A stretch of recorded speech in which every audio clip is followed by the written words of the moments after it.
Hey guys, my name is Elijah, and in this tutorial I will show you how to change board owner in Monday.com.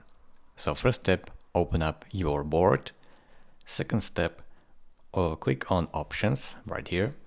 Third step, click on permissions right here. Fourth step, click on owners down here.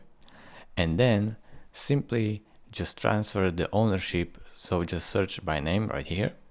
Or if you have already in this board anyone, you can also set him with this crown, make him an owner. So click on it. And you can simply remove yourself from owners if you want, and simply like so, click on this. So thank you very much for watching. If this video was helpful to you, consider subscribing and liking this video, and I will see you in the next tutorial.